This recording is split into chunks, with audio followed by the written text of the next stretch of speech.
Para quem ainda não me conhece, eu sou a Sarita, sou advogada, especialista na área de direito educacional e de gestão educacional. Esse é o nosso terceiro encontro aqui no nosso ciclo de lives da Pública, do canal da Pública Gestão Educacional, que é voltado para a área de, né, justamente o nosso objetivo aqui é compartilhar com vocês a gestão educacional de uma maneira clara e objetiva, tá? Vocês que são profissionais da educação, que nos acompanham, o nosso objetivo é compartilhar esse conhecimento sobre legislação, de uma forma que vocês possam utilizar esse conhecimento para ter uma atuação muito mais efetiva, muito mais segura e eficiente. Eu atuo aí junto com o Dr. Silvio Graboski, Dr. José Roberto do Nascimento. Eu estou com eles há mais de 15 anos na área de consultorias para a educação pública, para a área de educação básica pública. O Dr. Silvio já está aí nessa estrada há mais de 20 anos. É super especialista nessa área. Muitos de vocês já conhecem o nosso escritório, Graboski Advogados Associados. O nosso escritório presta consultoria jurídica para Undime, São Paulo. Então, realmente, tem muitas pessoas que nos conhecem, mas tantas outras que ainda não nos conhecem ou que nos conhecem aqui por meio do canal da Pública Gestão Educacional. Então, sejam bem-vindos. Hoje, o tema da nossa live são os 4 passos para uma gestão educacional eficiente, tá? Vejam, nós temos esse compromisso de compartilhar com vocês a gestão educacional, mas sempre falando aí, e quando a gente pensa em gestão educacional, a gente pensa na gestão tanto em nível escolar, tá? A gente tem que pensar nessa gestão escolar em nível de escola. Então, ali a escola, enquanto unidade de um sistema de ensino, ela precisa estar preparada para gerir os seus recursos, o seu pessoal, a sua equipe, todas aquelas funções que acontecem ali no dia a dia da escola. Mas nós também temos que pensar a gestão educacional. Quando a gente fala de gestão educacional, a gente tem que pensar na gestão educacional em nível de sistema de ensino. Ou seja, em nível macro, aquela gestão educacional que ela envolve todas as unidades escolares de uma rede de ensino, Então, o sistema de ensino ele tem um conceito muito mais amplo do que simplesmente uma rede de ensino. Quando a gente fala de rede, a gente fala de rede física. Quando a gente fala de sistema de ensino, a gente está falando de um organismo muito mais amplo, que envolve aí não apenas as redes físicas das escolas, né, a estrutura física, mas também todos os recursos humanos e de pessoal que existem no sistema, tá? Então, o sistema é um organismo muito mais amplo. Então, quando a gente fala de gestão educacional, e vocês que são da educação, que são profissionais da educação, vocês veem que envolve muita coisa, né? Tanto a parte de legislação, de pessoal, de recursos financeiros. Semana passada nós tivemos a live com o Dr. Silvio Graboski falando dos recursos que são vinculados à educação, à manutenção do ensino, à manutenção e desenvolvimento do ensino. Então é isso. Mas antes né, o objetivo dessa nossa live, até o tema que foi proposto aqui para vocês, são os 4 passos para uma gestão educacional eficiente.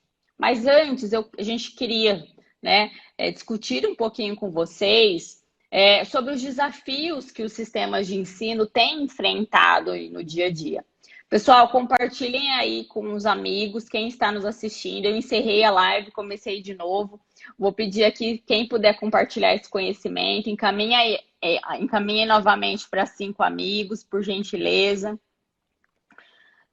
Apertem aí no aviãozinho, encaminha essa live. Eu tô vendo aqui a solicitação do Dr. José, novamente. Vamos ver se ele consegue entrar.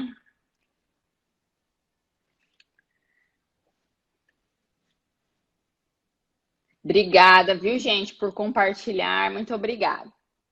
Bom, então, antes da gente entrar aí nesses 4 passos que são aí para a gestão educacional, eu queria falar um pouquinho com vocês sobre os principais desafios que os sistemas vêm enfrentando. E até gostaria de pedir para vocês que vocês compartilhem aqui nos comentários com a gente quais são os principais desafios que vocês vêm enfrentando? A gente sabe que no âmbito de uma gestão educacional, seja em nível escolar ou em nível de sistema de ensino, os desafios já existem na educação pública. Vocês que são profissionais da educação sabem tanto quanto eu, quanto a minha equipe, que os desafios são enormes. Mas desde o ano passado, em razão aí da pandemia, nós tivemos realmente desafios novos, situações novas que demandaram conhecimentos e demandaram ações dos gestores educacionais.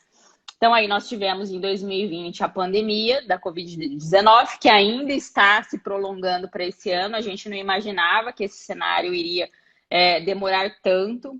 Nós também tivemos a edição de uma lei complementar, que é a Lei Complementar 173 de 2020, que trouxe aí, que foi uma legislação editada também em razão da pandemia, mas que trouxe uma série de implicações para os gestores públicos, principalmente aí da área da educação. A Lei Complementar 173, ela trouxe uma série de vedações, como ela foi criada para ser um programa de enfrentamento da pandemia, ela trouxe várias restrições para o serviço público, especialmente a questão dos aumentos de vencimentos, concessão de vantagens, a própria chamada de servidores aprovados em concurso público, tá?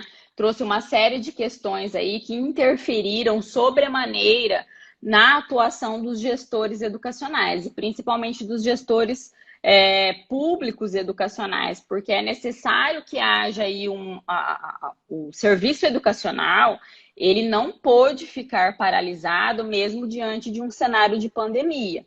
Tá? Então, além disso, além de nós termos aí já os desafios, digamos, normais do dia a dia dos gestores educacionais, como, por exemplo, a falta de recursos financeiros, a necessidade de estimular os profissionais do magistério e nem sempre haver recursos para isso, nós tivemos essa mudança na forma de prestação de serviço educacional.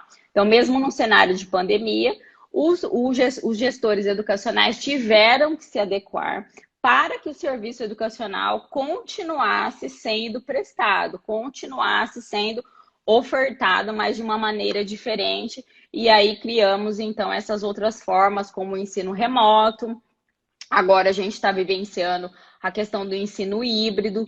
Então, alguns municípios que já podem voltar com as aulas presenciais gradativas já estão se organizando para isso, e 2021 realmente foi esse ano voltado para essa questão de reorganização, enfim, de implementação do serviço educacional de uma outra forma, mas já num cenário no qual nós estamos já familiarizados. Em 2020 nós não tínhamos essa noção, todos os gestores tiveram que se adaptar, tiveram aí que criar formas para continuar mantendo o serviço educacional. Então, vejam que tanto os gestores das escolas tiveram seus desafios ali para organizar a entrega das atividades, a entrega dos materiais, como os gestores educacionais em nível de sistema, a equipe de suporte pedagógico do sistema de ensino daquele município, também teve que criar mecanismos, estratégias para padronizar esse atendimento e continuar ofertando aí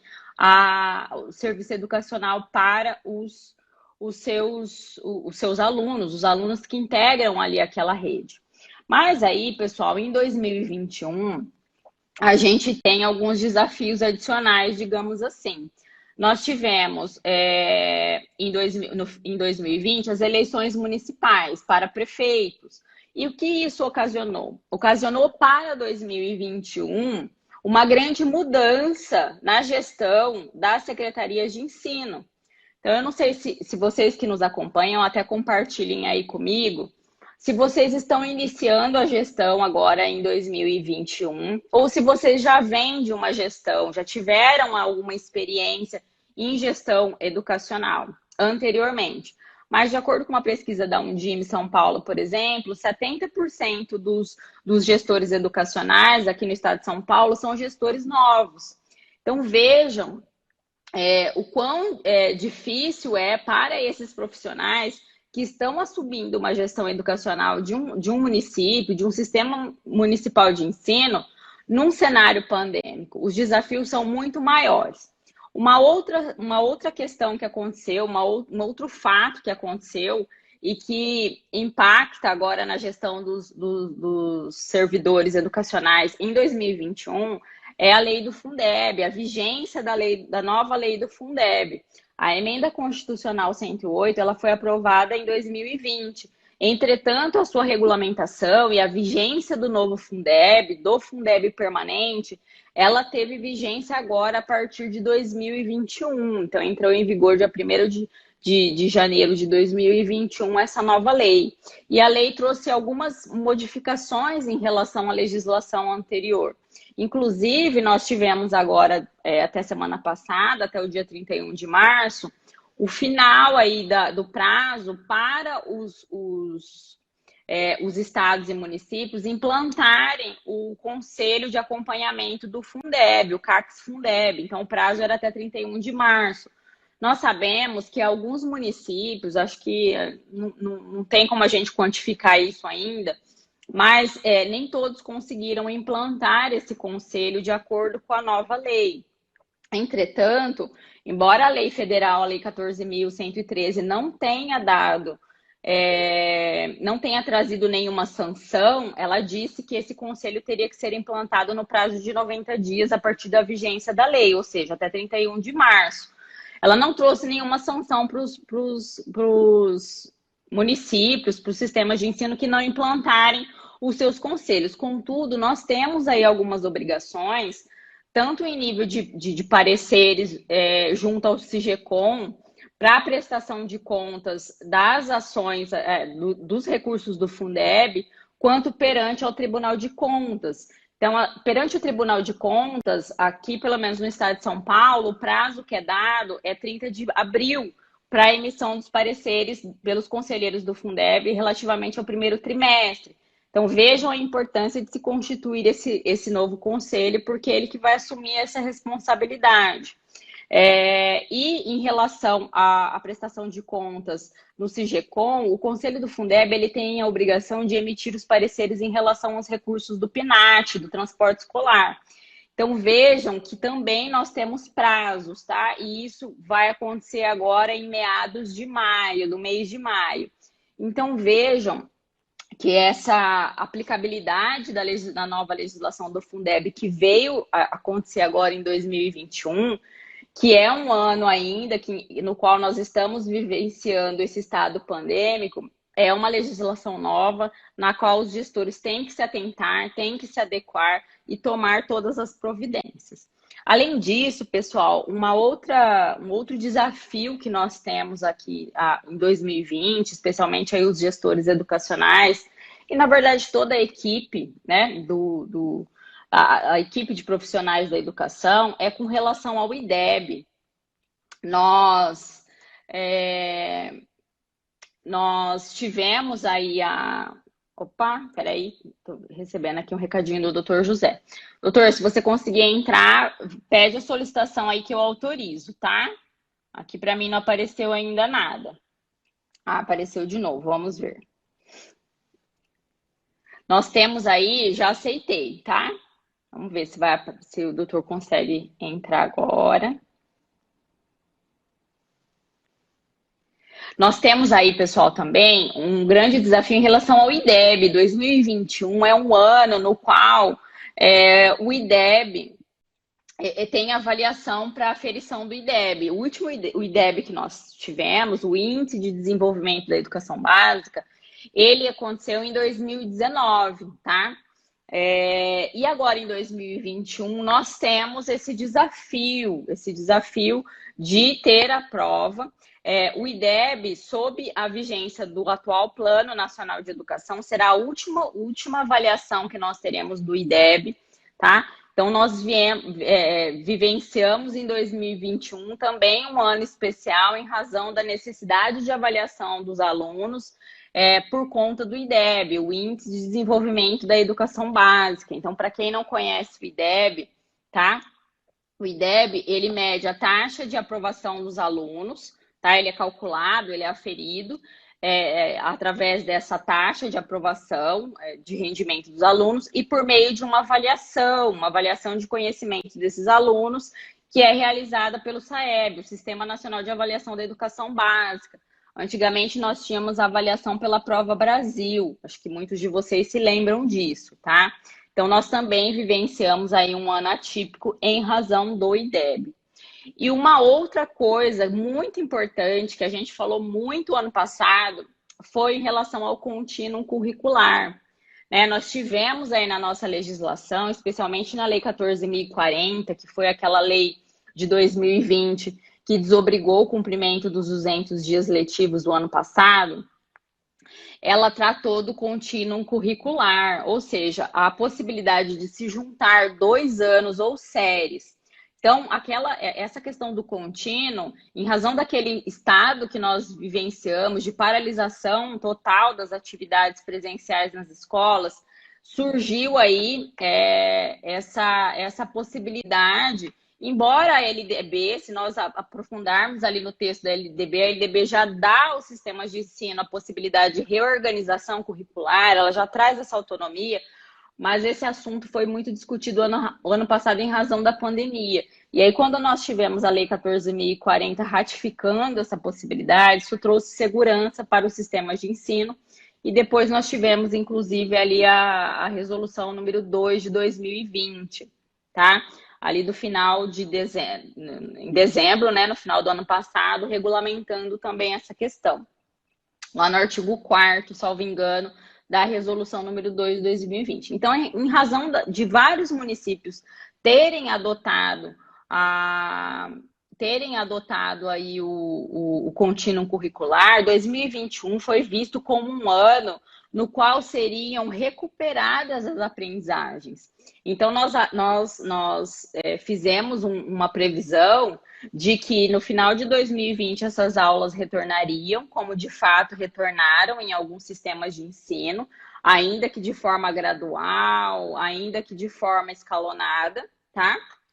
Mas em 2021 seria um ano de recuperação dessas aprendizagens, seria realmente um ano dedicado a recuperar aqueles conteúdos que não puderam ser implantados o ano passado. Então, nós tínhamos esse planejamento e essa expectativa. Então, os gestores educacionais que estão assumindo esse ano têm esse grande desafio também de analisar e projetar quais são essas estratégias de recuperação da aprendizagem. E mesmo, pessoal, os municípios que não implantaram formalmente o contínuo curricular. Boa tarde, pessoal. Tô vendo o pessoal ainda entrando aqui. Boa tarde a todos, sejam bem-vindos. Então, mesmo os municípios que não implantaram um contínuo curricular, mas eu posso assim afirmar com certeza, e vocês que nos acompanham, que estão aí vivenciando todos esses desafios da gestão escolar, vocês sabem melhor do que nós até que o ano de 2020 não foi possível que todos aqueles conteúdos, toda aquela programação fosse cumprida. Até mesmo porque nós tivemos um tempo ali para se adequar ao ensino remoto, ao ensino híbrido, tá? Então, esse ano de 2021, ele foi tido como um ano, digamos assim, que seria destinado a recuperar essas aprendizagens, esses conteúdos que não puderam ser ofertados na sua integralidade o ano passado, em razão daquele momento totalmente adverso que nós vivenciamos, tá?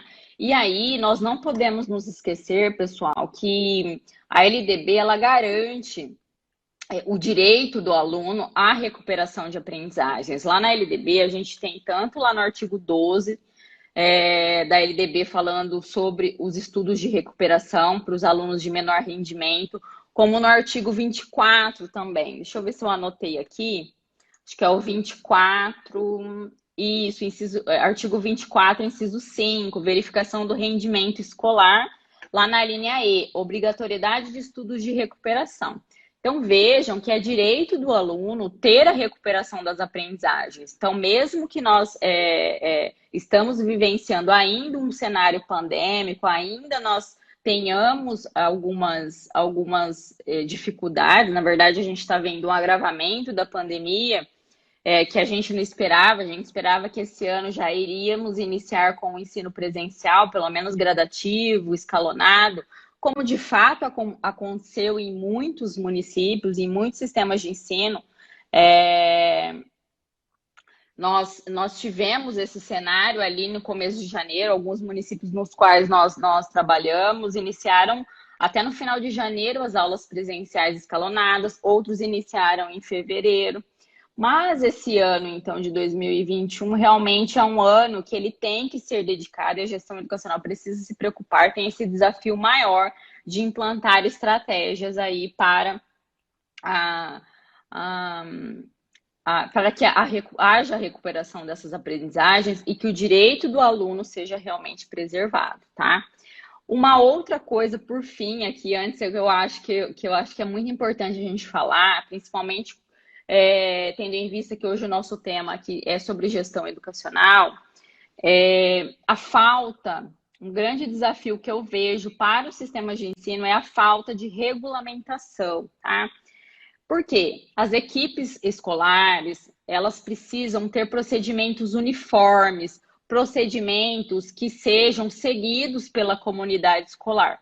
Então, lá no começo da pandemia, nós verificamos isso, né? O ano passado, aquela falta de organização, de ter um caminho a se seguir, mas aos poucos os sistemas de ensino foram se adequando para ofertar o ensino remoto, por meio de atividades escritas, atividades impressas, com ou sem o uso de tecnologias.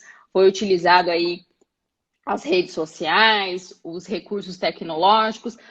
As escolas e os sistemas de ensino foram se adaptando. Mas o que eu vejo, tanto do ano passado, que isso aconteceu o ano passado, quanto agora, é a falta de emissão de atos pelos sistemas de ensino. Então, Sarita, mas isso, a gente fala tanto de burocratização do serviço público e tal, mas qual é a minha dica aqui, o meu olhar que eu quero trazer para vocês hoje? A regulamentação de atos pelo Sistema Municipal de Ensino, ele é importante porque ele traz segurança para as equipes escolares. Ele traz segurança para o professor, para o gestor escolar, para os pais. Quando o pai conhece como será feito aquele processo, aquele procedimento, quais são os deveres dos professores, dos gestores, dos coordenadores pedagógicos, qual é o compromisso que a família tem que ter, tudo fica mais fácil. E outra, nós temos um procedimento, um padrão mais uniforme, tá? Ou seja, todas as escolas daquele sistema, daquela rede, atuarão de forma harmônica, uniforme, padronizada. A gente até considera normal que no começo ali da pandemia, no ano passado, cada escola agiu de uma forma, cada escola se adaptou de uma forma, e isso é normal, até mesmo porque nós sabemos que são várias peculiaridades aí, cada sistema de ensino tem as suas peculiaridades, tem a sua estrutura física, de pessoal, de recursos, enfim. A gente sabe que isso é normal, haver essa diversificação, essa diferença de procedimentos. Mas a partir de um certo momento, é importante que a Secretaria de Educação, que o gestor educacional que está à frente ali, como dirigente, que assuma um papel de normatizar esses processos para dar clareza para todos os membros da equipe. Então, é isso que eu quero chamar aqui a atenção de vocês. E da mesma forma, agora para 2021, tá? Porque nós estamos vivenciando esse processo de retorno escalonado das atividades presenciais. Então, a gente está vivenciando um cenário de ensino híbrido, digamos assim, com alguns retrocessos. A gente sabe, pelo menos aqui no estado de São Paulo, nós voltamos para uma fase vermelha emergencial que nunca foi vivenciada, nem mesmo o ano passado. Então, mesmo aquelas redes que tinham iniciado o ensino híbrido tiveram que retroceder, mas nós, com certeza, vamos voltar ao processo de implantação novamente do ensino presencial. E essas regras precisam estar muito claras, tá? Como o sistema de ensino pode fazer isso? Por meio de uma resolução, ou que é um ato próprio aí da Secretaria de Educação, ou até mesmo, se não se sentir confortável em tomar essa decisão sozinha, por meio do Conselho Municipal de Educação. O Conselho Municipal de Educação é o órgão normativo, consultivo e deliberativo do sistema de ensino. Então, é muito importante que exista essa regulamentação, até mesmo porque haverá fiscalização, tá? Quem é gestor educacional, que está aí mais tempo, sabe o que eu estou falando. Tanto o Ministério Público quanto o Tribunal de Contas já estão emitindo ofícios para as redes de ensino, para os sistemas de ensino, perguntando, olha, qual é o ato, qual é a normativa que está regulamentando o ensino remoto aqui de vocês? Qual é a normativa, qual é o ato que está regulamentando os protocolos sanitários para retorno presencial? Quando vocês definiram quais faixas etárias voltarão ao ensino presencial, como será feito o rodízio de alunos, cadê o ato, cadê as normativas, tá? Então, nós não podemos esquecer que os gestores educacionais receberão essa fiscalização, seja do Tribunal de Contas ou do Ministério Público, tá? E é muito importante que vocês tenham esses documentos e tenham um registro de todos esses procedimentos e de todas essas atividades. Até mesmo porque, ainda que nós tenhamos mudado aí a forma de prestação de serviço educacional, o poder público continuou recebendo recursos financeiros, continuou com o seu dever de aplicar os recursos públicos na manutenção e desenvolvimento do ensino. Quem acompanhou a nossa live da semana passada, o doutor Silvio falou sobre os principais recursos públicos financeiros que são relacionados à educação. Então, assim, mesmo diante desse cenário, haverá fiscalização, há fiscalização, porque os recursos públicos devem sim ser implementados. Bom, pessoal, então aí, diante de todos esses desafios que nós temos, desde o ano passado, especialmente agora em 2021, para os gestores educacionais das escolas, para os gestores educacionais que estão ali no suporte pedagógico de um sistema de ensino, nós queremos passar para vocês quatro passos, tá? Que nós julgamos ser importantes para a gestão eficiente, para a gestão educacional eficiente. O primeiro passo que a gente descreveu aqui, eu e minha equipe, a gente sempre está se reunindo, estudando e colocando aí em prática tudo isso que os municípios estão vivenciando. O primeiro passo que a gente enxerga, que a gente acha que é importante e traz aqui para vocês, é diagnosticar o sistema de ensino, tá?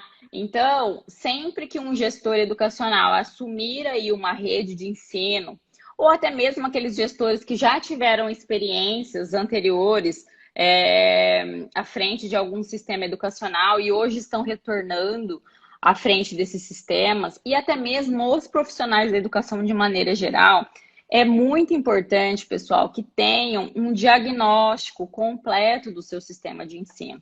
Ou seja, façam um levantamento de todos os projetos que estão em andamento, de todas as normativas que foram expedidas, tá? Dos recursos públicos que foram disponibilizados para a educação. O que a gente tem de recurso público aqui no nosso município, na nossa rede? Quanto vem de recursos? Quantos alunos nós temos matriculados na nossa rede, em cada etapa, em cada rede? Tá? É muito importante que os gestores conheçam, façam esse diagnóstico preliminar, porque somente a partir desses diagnósticos é que nós poderemos realmente conhecer a realidade local. Cada sistema de ensino tem a sua realidade, tá? Quem já teve a experiência de trabalhar em mais de um município, em mais de um sistema de ensino, sabe o que eu tô falando. As estruturas são muito diferentes, né? Até mesmo por conta dos regimes jurídicos. Então, conheçam ali o regime jurídico do seu município, do seu sistema de ensino. Aqui no nosso município, nosso regime jurídico é estatutário, ou não, é seletista, se é estatutário, tem legislação.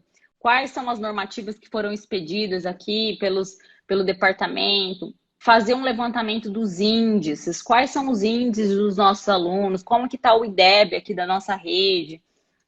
Nós temos alguma avaliação própria do município? Nós temos alguns municípios que fazem avaliações próprias. Então, é muito importante que se faça esse diagnóstico e que se conheça essa legislação.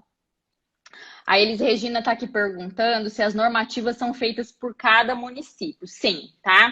É o seguinte, eu vou até aguardar um pouquinho, Elis Regina, que eu vou chegar lá, tá? Mas os sistemas de ensino, eles têm autonomia sim para expedir as suas normativas. Nós vivenciamos aqui, principalmente no ano passado, o Conselho Nacional de Educação emitiu vários pareceres aí dando um norte para o sistema de ensino em relação à pandemia. Em todos esses pareceres, e até mesmo na resolução número 2 de 2020, nós vemos que o próprio Conselho Nacional de Educação ressaltou a autonomia dos municípios para a emissão dos seus atos próprios, para baixar normas complementares. Lá na LDB consta isso, salvo engano, é no artigo 11 da LDB, que fala que os municípios têm competência para baixar normas complementares para o seu sistema de ensino, tá? Então, pode sim.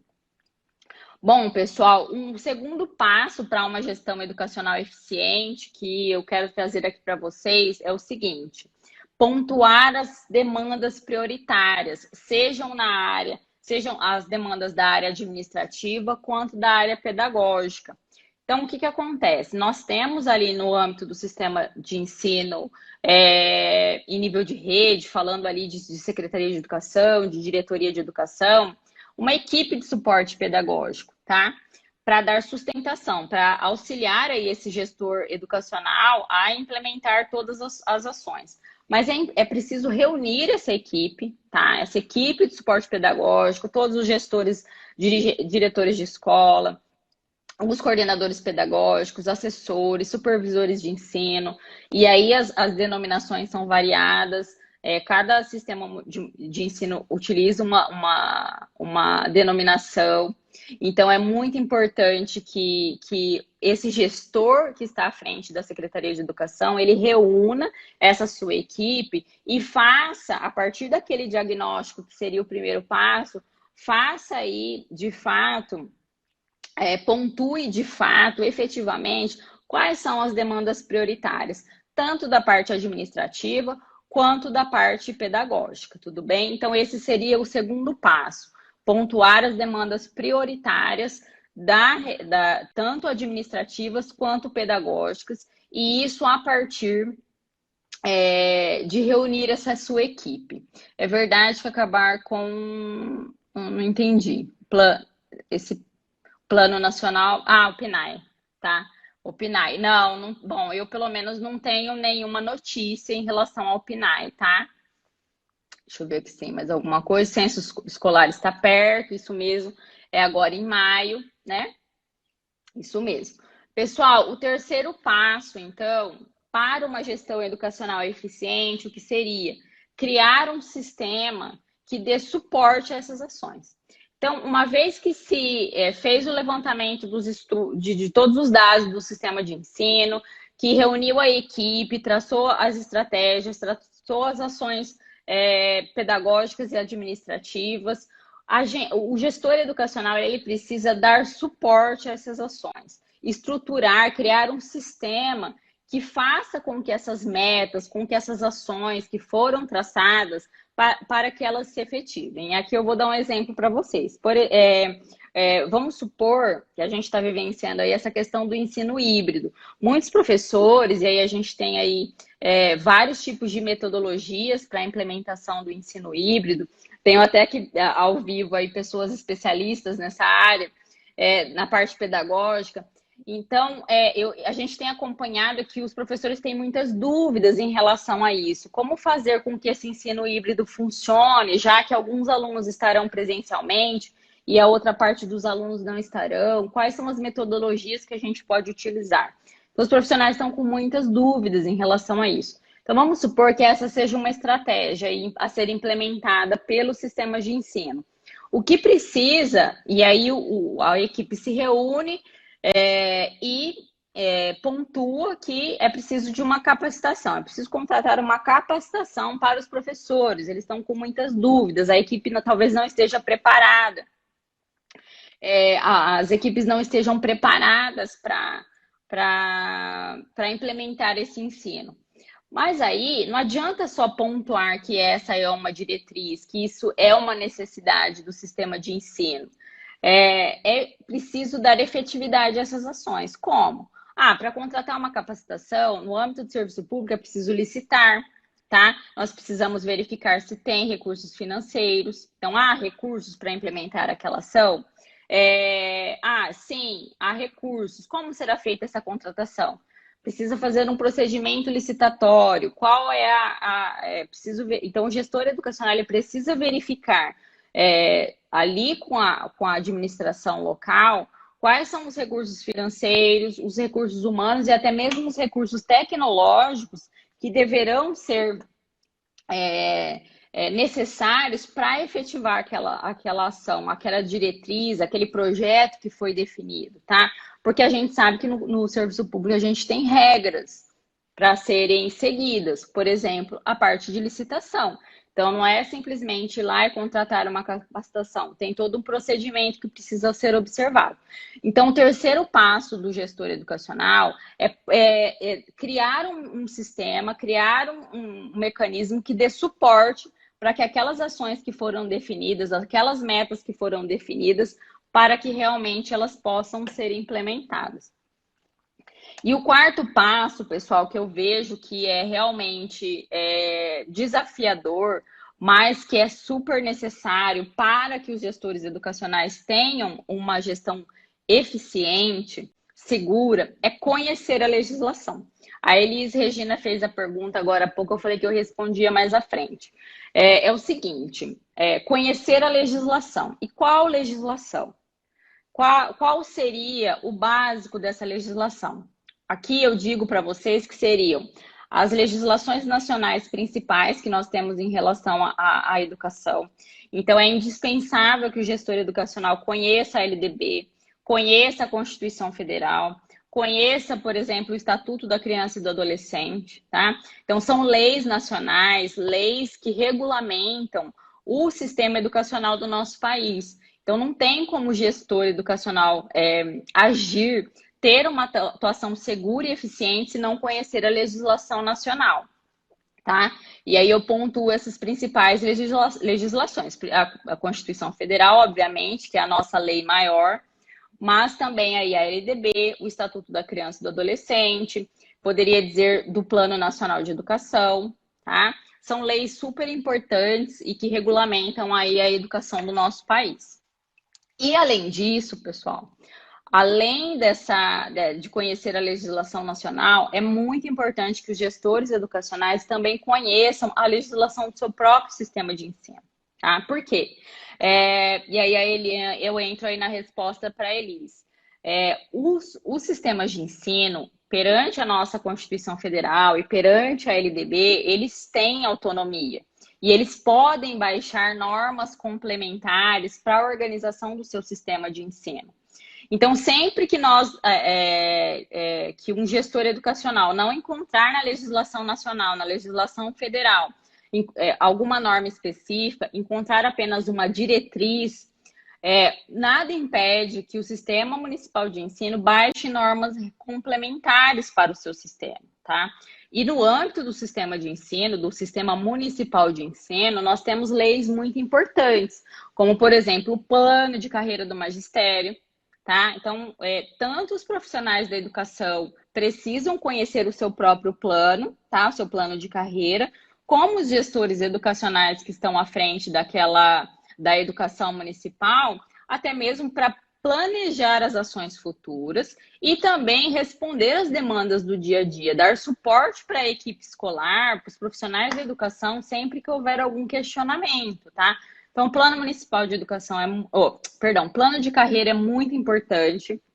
O Plano Municipal de Educação, a gente tem um Plano Nacional de Educação e que deu prazo para os estados e municípios elaborarem os seus respectivos planos. Então, a gente tem essa normativa também. É muito importante que o gestor educacional conheça o Plano Municipal de Educação do seu município, conheça as metas e as estratégias que foram traçadas, para poder avaliar se elas estão sendo cumpridas ou avaliar quais metas precisam ser reprogramadas, que não puderam ser atingidas. A gente tem, os municípios que têm um sistema de ensino organizado, o sistema próprio de ensino, tem uma legislação local que regulamenta todo o funcionamento do sistema de ensino. Então, é importante que o município conheça essa lei, a lei de organização do seu sistema de ensino, O que mais a gente verifica são sistemas de ensino, muitas vezes o gestor assume e ele continua lá vinculado à diretoria regional de ensino, continua pedindo supervisão da diretoria regional de ensino do seu estado, continua submetendo, por exemplo, a homologação de calendários, de regimentos escolares, a homologação da diretoria regional de ensino do estado, ou seja, do sistema de ensino do estado, mesmo por desconhecimento que no âmbito ali do seu sistema de ensino tem uma lei própria que dá autonomia, que lhe dá autonomia para efetuar as normativas, para homologar os seus atos. Então, é muito importante que o gestor educacional conheça essas legislações. Conheça as normativas que foram expedidas, portarias, resoluções de atribuição de aulas, por exemplo, de remoção, e ainda conheça ali, no âmbito do Conselho Municipal de Educação, quais são as prioridades, quais são as prioridades que foram estabelecidas pelo Conselho Municipal de Educação e quais foram as diretrizes e normativas que foram expedidas por esse órgão. É muito importante isso também, tá? Então, seriam esses 4 passos, pessoal. Diagnosticar a estrutura do sistema de ensino, então fazer todos os levantamentos de dados, projetos, programas que estão em andamento, conhecer a estrutura da sua rede, de pessoal, de alunos, número de escolas, enfim, fazer realmente um diagnóstico da estrutura do sistema de ensino, pontuar quais são as demandas prioritárias, tanto da área administrativa quanto pedagógica, e para isso é importante reunir a equipe, tá? A equipe escolar, reunir essa equipe, sentar, pontuar quais são essas demandas, quais são as prioridades. É importante que a equipe participe disso, porque eles conhecem a realidade das redes. Tá? O terceiro passo seria criar um sistema que dê suporte a essas ações. Então, não adianta prever lá as metas, as diretrizes, os projetos e o gestor educacional não dar andamento, não verificar quais são os recursos financeiros, administrativos que são necessários para a implementação daquelas ações. Então, é muito importante isso. E o quarto passo, que é conhecer a legislação educacional. Tanto as principais leis nacionais que regulamentam a educação, quanto também as leis do Sistema Municipal de Ensino. É muito importante que os gestores conheçam, tá? E aí, lembrando, quando a gente fala aqui de gestão educacional, a gente está falando a gestão em sentido micro, de escola, de gestão escolar, de equipe, de suporte pedagógico que está ali na escola, quanto da gestão educacional em nível de rede, em nível de sistema de ensino, que seria uma gestão educacional em âmbito macro, digamos assim. Lembrando, pessoal, que a gestão educacional ela é considerada uma área meio. Por quê? Ela não é um fim em si mesma. Porque uma boa gestão educacional, uma gestão educacional eficiente, ela tem que ter como objetivo, ela visa a melhoria da qualidade do ensino, a melhoria da educação. Então, qual é o objetivo?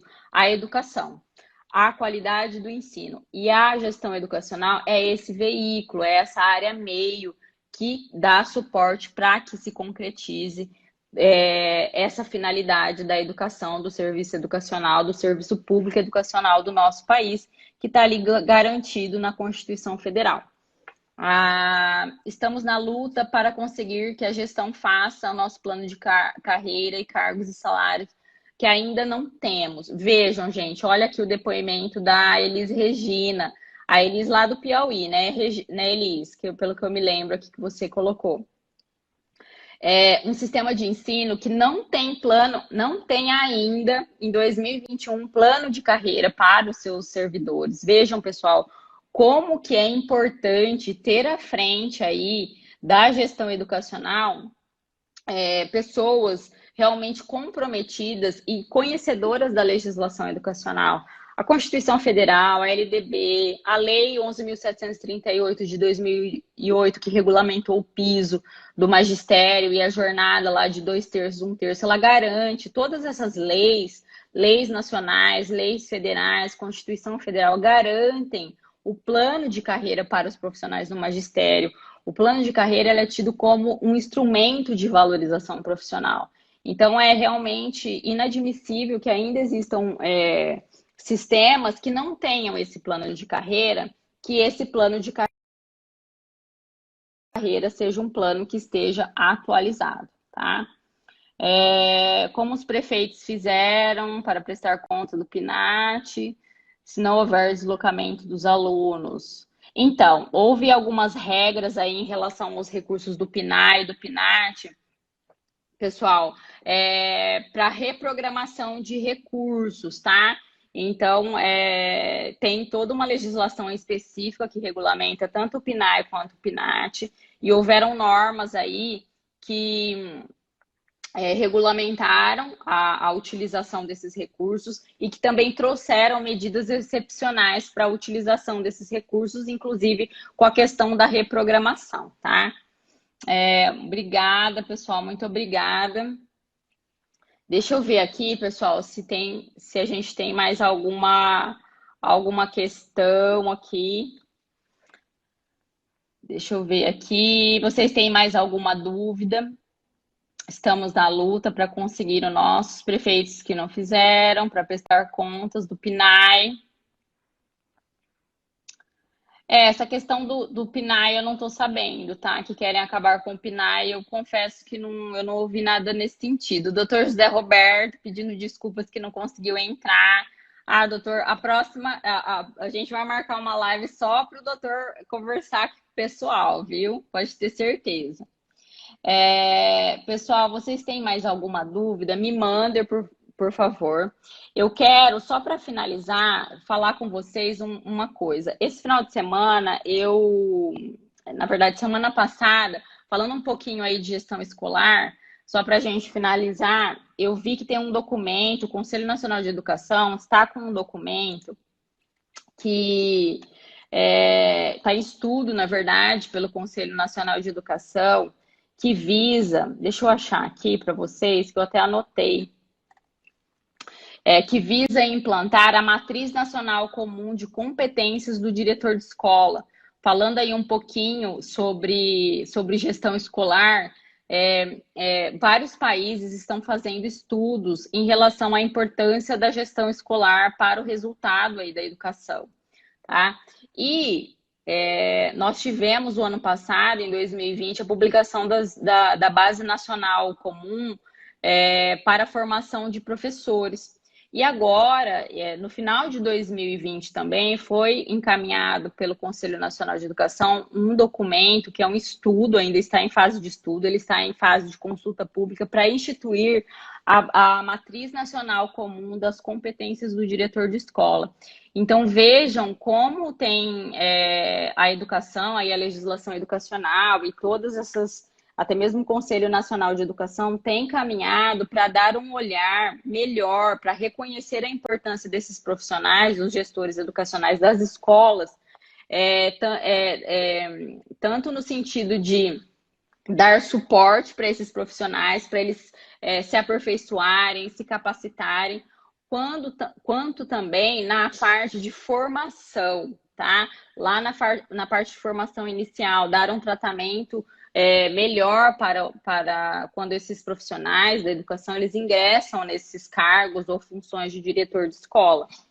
E aí, pessoal, lá no documento que eu vi, tá? A proposta ela abrange 10 competências gerais para os cargos de direção e também 4 dimensões: a dimensão político-institucional, dimensão pedagógica, dimensão administrativo-financeira, de pessoal e relacional. Então, vejam esse olhar aí para os diretores de escola. E em relação também ao diretor de escola, chamo a atenção de vocês para a lei do Fundeb, para a nova lei do Fundeb, que lá no VAR, quando ela criou aquela complementação, aquela parte da complementação, aqueles 2,5% que serão destinados aí da parte de complementação da União para as redes de ensino que tem maior sucesso, um dos pontos que foi colocado lá no artigo 14 é justamente em relação à questão da avaliação de desempenho e das formas de provimento dos cargos e funções de diretor de escola. Então, vejam também que nós temos aí uma relação muito íntima com o resultado do desempenho daquela rede, com a melhoria daquele sistema de ensino, com o trabalho do diretor de escola. Uma dúvida: o plano de carreira é só para os professores ou para todos os funcionários? Então, Edson, a pergunta do Edson. Edson, nós temos garantido na nossa legislação não apenas o plano de carreira do magistério. O plano de carreira do magistério que envolve os docentes, tá? Os professores e os que exercem suporte pedagógico, que aí engloba os supervisores de ensino, diretores de escola, vice-diretores, coordenadores pedagógicos. Todos esses profissionais de educação que têm formação para o magistério. Mas então nós temos, inclusive, uma resolução do Conselho Nacional de Educação que traz essas diretrizes para a elaboração dos planos de carreira, elaboração e revisão dos planos de carreira.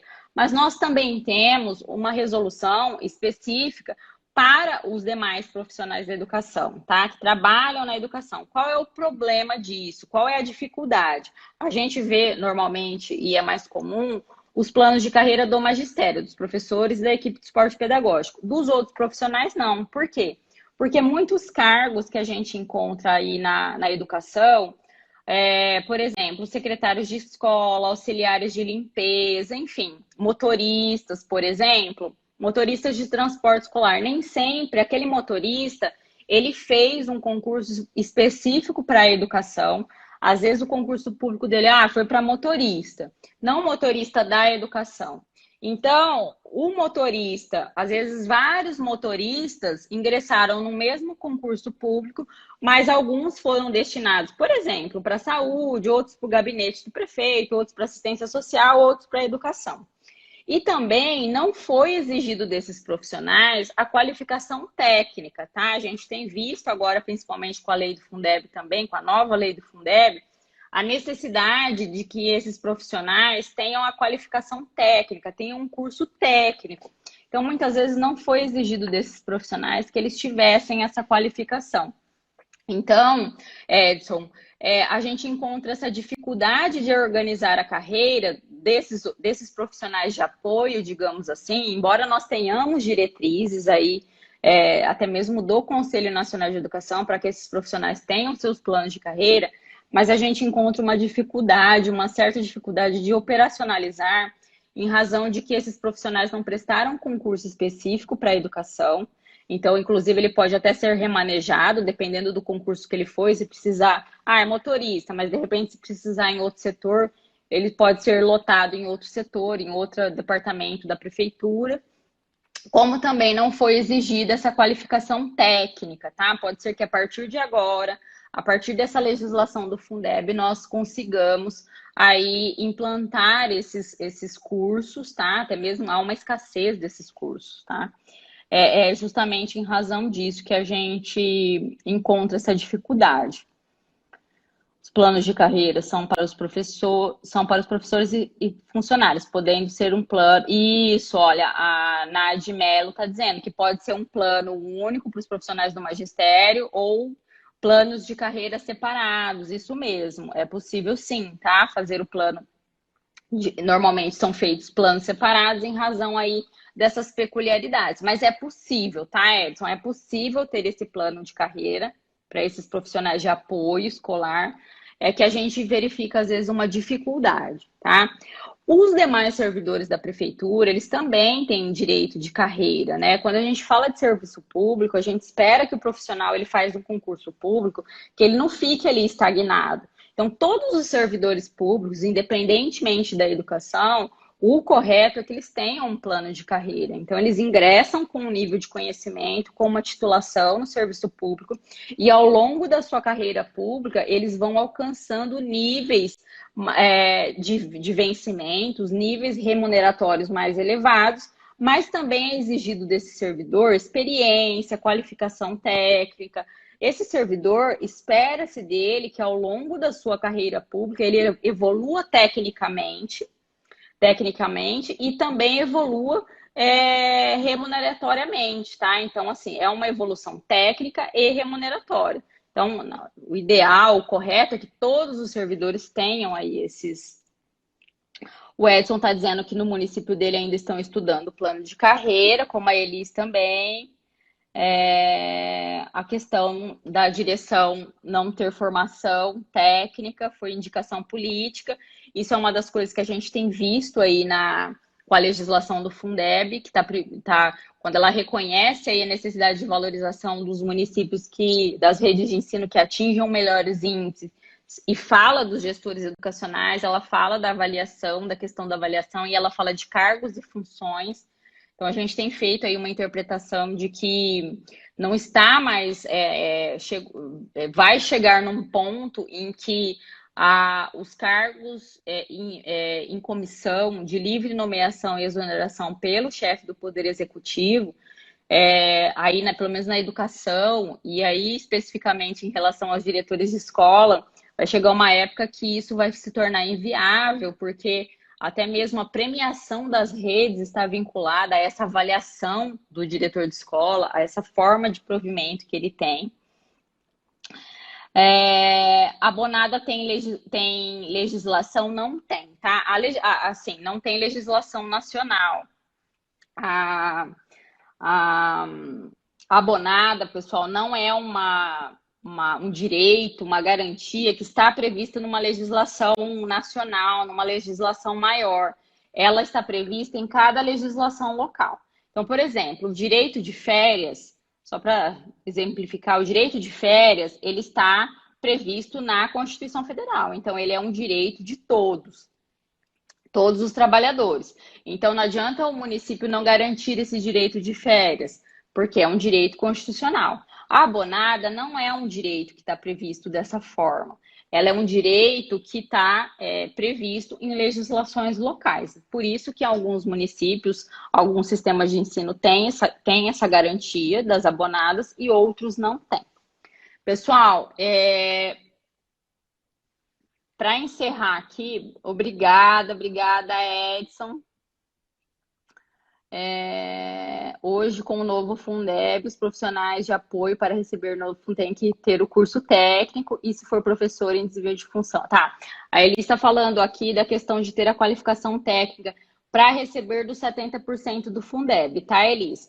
Todos os profissionais que prestam serviços na educação, sejam profissionais que tenham aquela qualificação lá do artigo 61 da LDB ou que não tenham, vamos supor aí os servidores de apoio escolar, motorista de transporte escolar, ele não tem a pedagogia, por exemplo, não é exigido dele a pedagogia, mas ele presta serviço na educação. Pode? Opa! Pessoal, a minha bateria aqui também tá acabando. A gente demorou para começar a live e tá aqui no fim. Então, esse profissional de apoio escolar, ele pode sim receber pelo dinheiro do Fundeb, pelos recursos do Fundeb. Entretanto, só poderão receber dos 70%, que é aquele 70% vinculado, os profissionais que tiverem a formação, tá? Pessoal, minha equipe está anotando aqui as demais perguntinhas, a minha bateria aqui já tá dando sinal. Eu quero fazer o convite para vocês. Se ficou alguma perguntinha sem receber, eu respondo no direct, tá? Podem me mandar que eu respondo no direct. A minha equipe está anotando aí também.